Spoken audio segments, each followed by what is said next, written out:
Traoré orders the arrest of the coup plotters, but the treachery of his childhood friend overwhelms him.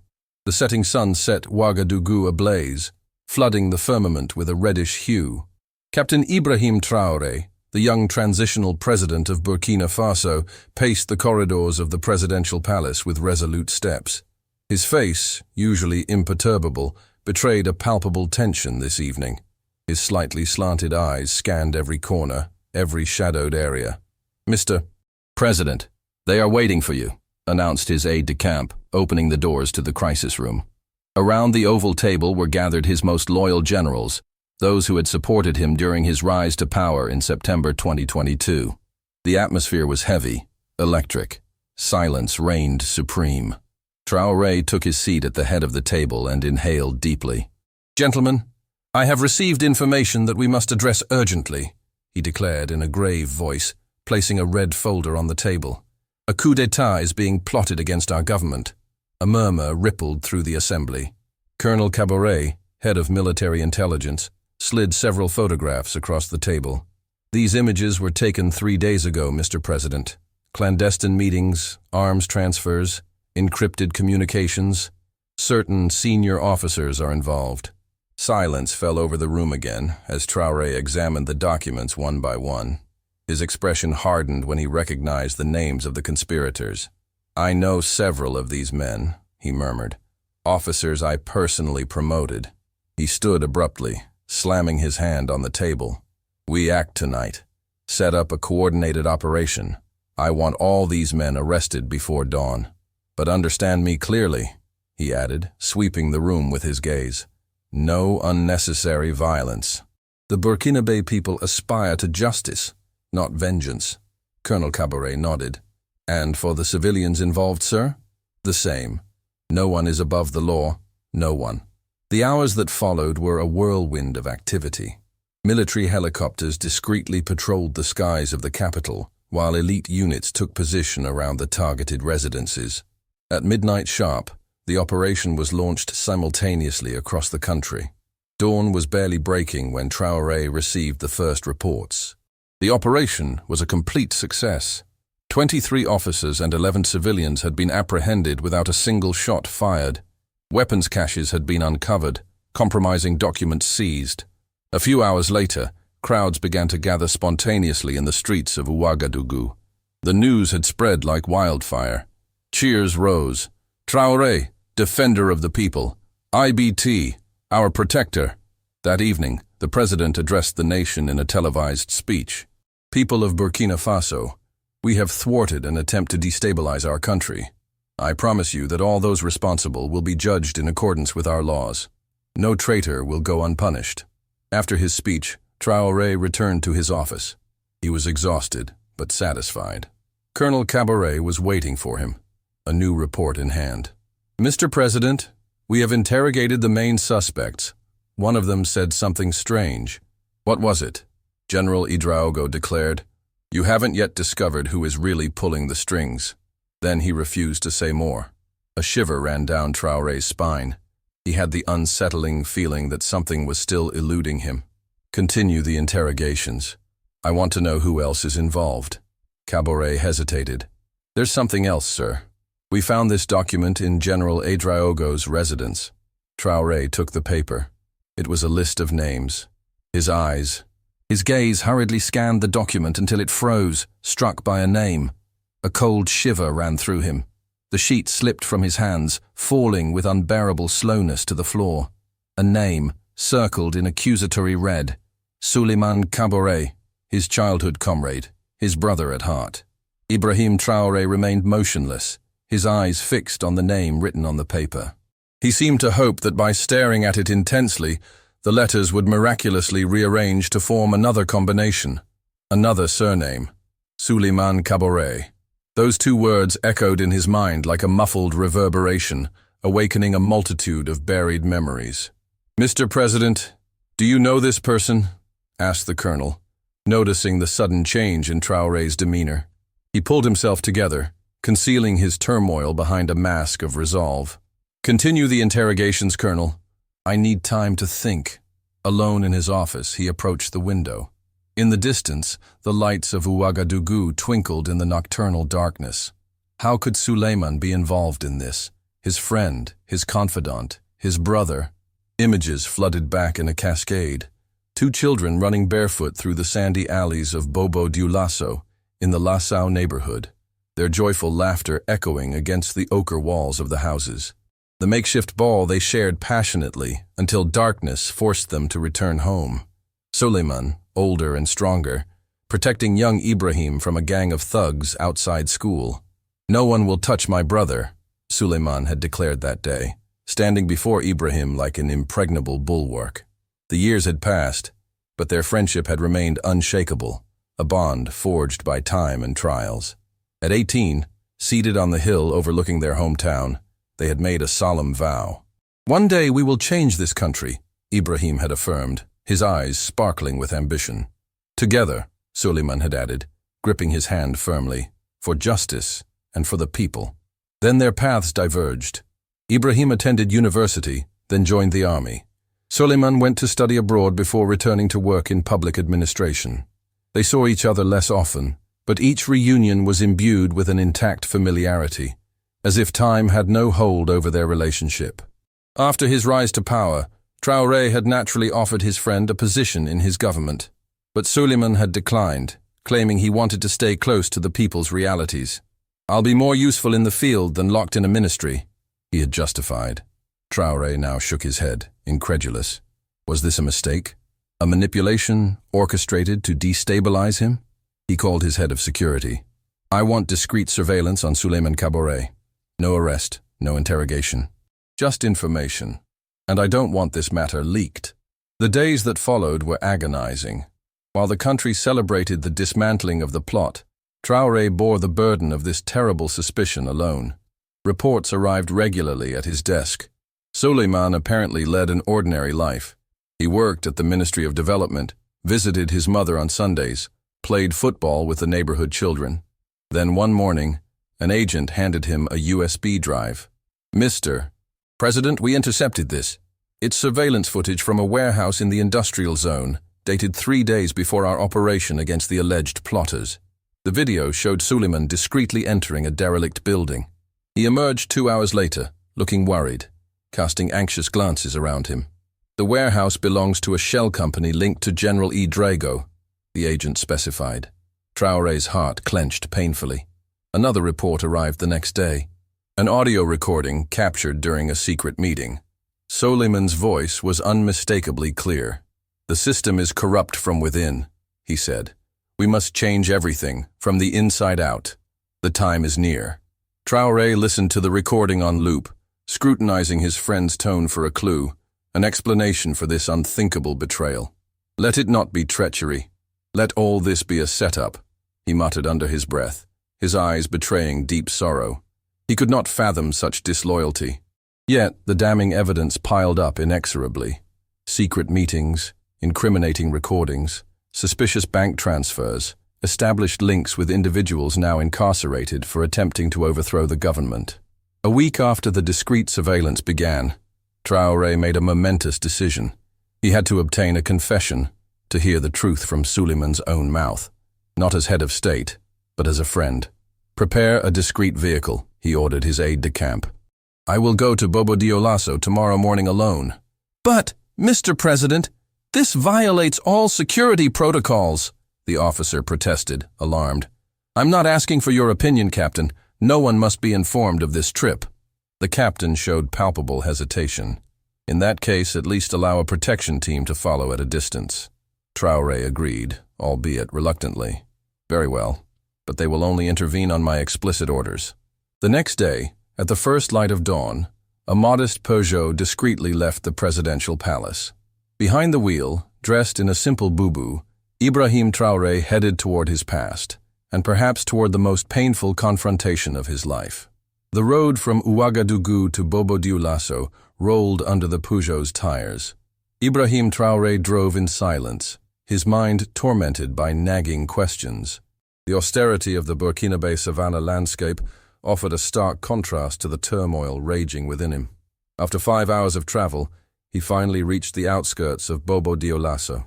The country's second city had hardly changed since his childhood. The same dusty streets, the same vibrant markets, the same great mosque whose minaret rose proudly toward the sky. Traoré skirted the city center, taking back roads he knew by heart. His vehicle eventually turned onto a dirt track leading to an isolated village, about 10 kilometers from the city. It was there that Suleiman's family had owned a home for generations, a place where they had often retreated during their adolescence to escape the urban bustle. He parked the car in the shade of a centuries-old baobab and stepped out, surveying the surroundings.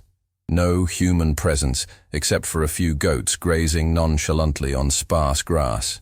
The security team, which had followed discreetly, positioned itself nearby, invisible but present. The house was unchanged, a simple mud brick structure topped with a thatched roof, adorned with a small shaded veranda. Traoré approached slowly, his heart pounding. He was certain Suleiman was inside. His agents had confirmed it. He stopped before the closed door, hesitating for a moment, then knocked 3 sharp times. No response. He gently pushed the door, which opened without resistance. The interior was plunged into semi-darkness, offering welcome respite from the oppressive afternoon heat. His eyes gradually adjusted to the dimness. In the center of the main room, kneeling on a prayer mat, was Suleiman Traoré. He was finishing his prayer, seemingly unaware of his visitor's presence. Traoré waited in silence, observing this man he had known since childhood, studying his silhouette for a hint of the betrayal he dreaded. Suleiman finally rose and turned toward him. Their eyes met. Time seemed to stand still. "I knew you would come," Suleiman said at last, his voice calm. Sooner or later. Traoré remained still, analyzing his childhood friend's face. He recognized the same familiar features, but also something new, something hard, that he did not know. "Why?" he asked simply, his voice trembling slightly despite his efforts to maintain an impassive demeanor. Suleiman held his gaze unflinching. "Because you forgot us, Ibrahim. Have you retained nothing in your memory? What are you speaking of? Our aspirations, our mutual commitments." Suleiman made a sweeping gesture, encompassing the surrounding space. "Look around you. This village is frozen in time, unchanged since our childhood. No running water, unstable electricity, no prospects for the youth. What have you done for them since you took power?" Traoré absorbed the blow without flinching. "I took the helm barely a few years ago, in a country on the brink of collapse, besieged by terrorist groups, abandoned by its international partners." "Excuses," Suleiman retorted, cutting him off. "You've become like the others, Ibrahim, a man holed up in his palace, disconnected from the realities on the ground. So that's it? That's why you allied with traitors who sought to destabilize the legitimate government?" A heavy, palpable silence settled. Suleiman walked to the window, his gaze absorbed by the landscape outside. "I joined them because I believed you had turned away from the principles we once defended. Justice, equity, a Burkina Faso for all its citizens, not just the Ouagadougou elite. You could have just talked to me," Traoré said, a note of pleading breaking through his voice. "We shared our childhood, fought side by side. You were my brother, Suleiman. Would you have even listened?" Suleiman turned, facing Traoré. "Would you have granted me an audience? Or would you have sent one of your generals as an emissary, like you did with the delegation of elders from our village when they tried to meet you?" Traoré lowered his eyes, his gaze evasive. It was true. Caught in the maelstrom of power, he had delegated, prioritized, sometimes even forgotten. "Are you still that young man driven to change the world?" Suleiman asked. "Or have you become just a man in uniform, seated on a fleeting throne?" Tears welled in Traoré's eyes. Not tears of weakness, but tears of contained anger, deep pain, bitter disillusionment. "I've made mistakes, I admit, but I've always acted with the country's best interests as my sole guide. I would never have plotted against a friend." "Sometimes friendship requires speaking hard truths," Suleiman replied, his tone grave.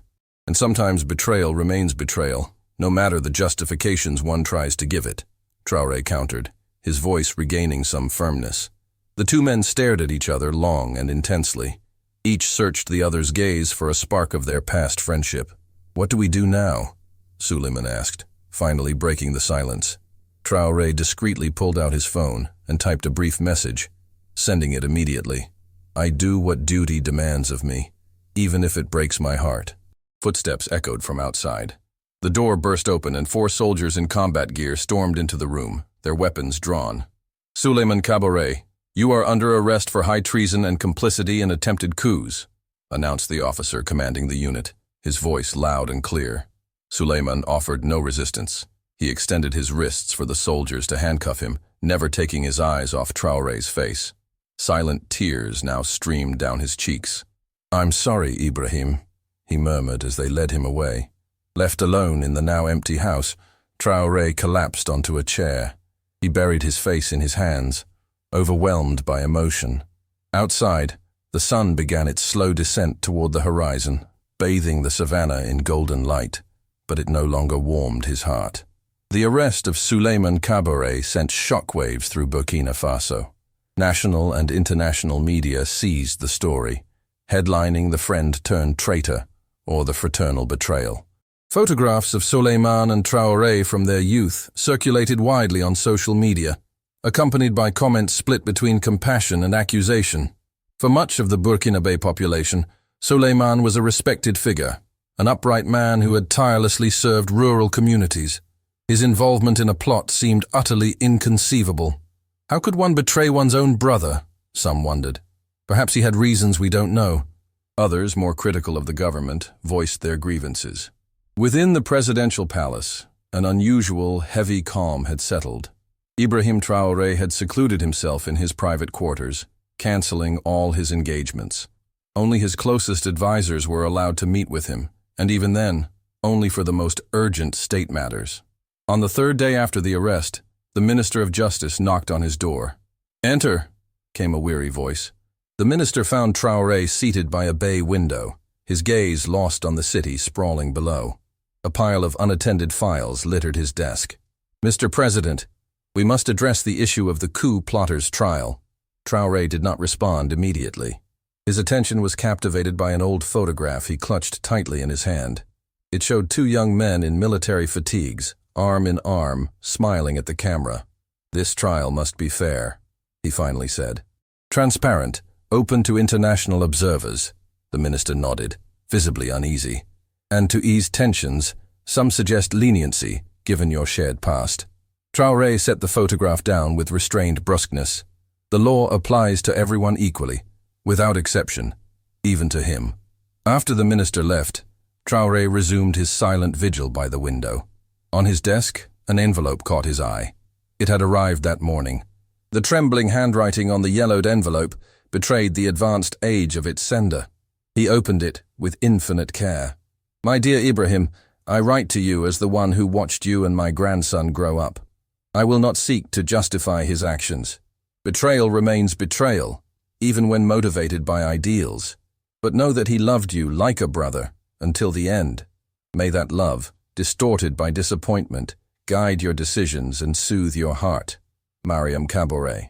Traoré reread the letter several times, his hands trembling slightly. He vividly remembered Mommy Mariam, the wise old woman who had so often welcomed them into her humble home, offering sweet tea and tales of their people's glorious history. A discreet knock at the door interrupted his thoughts. It was his Minister of Foreign Affairs. "Mr. President, the international press demands a statement. Your silence only fuels speculation." He hesitated before adding, "Some whisper that this affair has destroyed you." Traoré let out a joyless laugh. "Destroyed?" "No, transformed, certainly. We could draft a firm statement, emphasizing your resolve in the face of betrayal." "No," Traoré interrupted. "I will address the nation myself, tonight." That night, in a televised address marked by sobriety and emotion, Ibrahim Traoré spoke directly to his people. "Citizens of Burkina Faso, I address you not only as your president but as a man who has had to face one of the most painful trials, the betrayal of a dear friend." He paused, visibly struggling to maintain his composure. "Justice will take its course for all the accused without exception, but I wanted to confide in you that the true suffering does not come from the coup attempt. It was born from the loss of a brother." Across the country, Burkinabe watched their young president with a mix of respect and compassion. For the first time, they saw beyond the uniform and title, a vulnerable, wounded man, yet still standing. I promise never to forget the reasons I accepted this responsibility. To serve every Burkinabe, in every village, in every neighborhood. If I ever fail in this promise, I ask your forgiveness, and I commit to doing better. The next day, Traoré made an unexpected decision. He strictly forbade any form of harassment or retaliation. Justice applies to the guilty, not their families, he stated categorically during a ministerial meeting. His Minister of Security objected, but Mr. President, some family members might be involved. Then investigate rigorously, Traoré retorted sharply. But I will not tolerate persecution based on familial ties. Weeks passed. Traoré gradually resumed his duties, but those who knew him well noticed a change. He had become calmer, more attentive, less prone to outbursts. The betrayal had transformed him. One evening, as he lingered in his office, his aide-de-camp presented the daily newspapers. "The opposition claims you've become weak," the aide remarked, pointing to a particularly scathing article. Traoré skimmed the text, then gave a sad smile. "They confuse strength with rigidity," he replied simply. "True strength lies in the ability to maintain faith in humanity despite disillusionment." He stood and walked to the window, gazing at the city lights. "Do you know what's truly difficult, Captain? It's not apprehending an enemy, but arresting someone you cherish, knowing it's the only just action." 6 months had passed since Suleiman's arrest. The trial of the coup plotters was in full swing, drawing keen interest from the public and international observers. Ibrahim Traoré had kept his promise. Justice proceeded transparently and impartially, without political interference. On a cool January morning, the president quietly left the presidential palace in a simple jeep, accompanied only by 2 bodyguards. He wore civilian clothes, a khaki trouser and white shirt, instead of his usual military uniform. The convoy headed toward Bobo Dioulasso, but did not stop in the city center. It continued to a peripheral neighborhood, where an old, dilapidated building stood. The primary school, Traoré and Suleiman had attended as children. The school was in a state of near abandonment. The walls were crumbling. The tin roof was riddled with holes. Peeling green wooden desks were piled in deserted classrooms. Traoré walked slowly through the corridors, occasionally touching the walls, as if reconnecting with his past. In a room at the back, he found what he had come for. Old inscriptions carved into a pillar. IBT plus ESC, Brothers for Life, he had written at age 10. He stood motionless for a long time, contemplating those clumsy letters that bore witness to a childhood promise. Then, with renewed determination, he returned to his jeep and gave instructions to his driver. A week later, a press conference was held at the same site. Before intrigued cameras and journalists, Traoré announced the launch of a new national program called Brothers of the Homeland. This program aims to train young leaders in the most disadvantaged neighborhoods and villages of the country, he explained. We will identify talents, give them the means to study, train, and return to serve their communities, because true change comes from within, from youth who know the realities on the ground. The project would be funded by cutting state expenditures and reallocating assets seized from the corrupt and traffickers. The old school would be renovated to become the program's first training center. Work began promptly. Traoré invested personally, regularly visiting the site, engaging with workers, and considering their suggestions. During these visits, he rediscovered a part of himself he had nearly forgotten, the young idealist who genuinely believed he could change the world. At the inauguration of the first center 3 months later, a little girl approached him timidly. As he toured the new classrooms, a faint voice rose. "Mr. President, do you still believe in humanity after what your friend did to you?" A heavy silence fell over the audience. The adults present exchanged uneasy glances, apprehensive about the president's reaction to such a direct, intimate question. Traoré knelt to be at the child's level. His face, usually stern before cameras, softened imperceptibly. "What's your name?" he asked in a calm, steady voice. "Aisha, Mr. President," she replied, lowering her eyes, visibly intimidated. "Well, Aisha, that's a pertinent question." He took a deep breath before continuing. "And the answer is yes. It's precisely because I retain my faith in humanity that I persist in my fight. Disillusionment must never lead us to abandon hope. This response, captured by omnipresent cameras, went viral on social media within hours. For many, it revealed an unexpected facet of their young leader, his ability to transform personal pain into a driving force for the collective. In the weeks following this event, the Brothers of the Homeland program expanded to other regions of the country. Youth from disadvantaged backgrounds received training, mentorship, and financial support to develop concrete initiatives within their communities. One morning, as he was engrossed in work at his desk, Traoré received an envelope. It came from the central prison, where Suleiman awaited his trial. He hesitated at length before resolving to open it. Ibrahim, words fail me to express the depth of my regret. I thought I was acting out of conviction, but I now realize that loyalty and integrity should have prevailed. I mistook your silence for indifference, your pragmatism for abandonment. Too late, I understood what true fidelity means. You have always been faithful to your commitments, even when it tore your heart apart. It's a lesson I will never forget, whatever sentence is imposed on me. Forgive me, my brother. Suleiman. Traoré read the letter without betraying any emotion. He did not respond, but that night, he slipped the letter into the inner pocket of his uniform, keeping it close to his heart. Time passed. The trial of the coup plotters concluded, and verdicts were pronounced. Justice was delivered firmly, without succumbing to vengeance or leniency. Suleiman was sentenced to 10 years in prison, a lighter penalty than that imposed on the main instigators of the plot, but without any special favor. A year after the coup attempt, Traoré chose to commemorate the event in an unexpected way. He had an understated monument erected in the capital, 3 black granite pillars symbolizing truth, justice, and fraternity.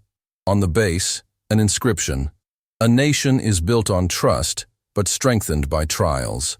At the inauguration, a vast crowd gathered. For the first time in a long while, there were no partisan divides, no factional flags, only a people united in a moment of reflection and contemplation. Traoré delivered a concise but impactful speech. This monument is not meant to celebrate a victory or mourn a defeat. It is here to remind us that our true enemies are neither foreign nations nor even the individuals who betray us. Our true enemies are the mistrust, injustice, and division that fester in our hearts. The ceremony was nearing its end when a young boy approached timidly to offer flowers to the president. Traoré bent down to receive them. "What's your name, young man?" he asked with a kind smile. "My name is Suleiman, Mr. President," the child replied. A fleeting shadow crossed Traoré's face, then a melancholic but sincere smile lit up his features. He hugged the child with palpable emotion. As night enveloped Ouagadougou, Traoré remained alone before the monument, lost in thought. The stars gradually revealed themselves in the African sky, impassive witnesses to humanity's tragedies and aspirations. At the end of this story, a sentence slowly appeared on the darkened screen. "The deepest wound is not inflicted by weapons, but by the one who once offered us their help. Yet it is precisely from this pain that hope is born."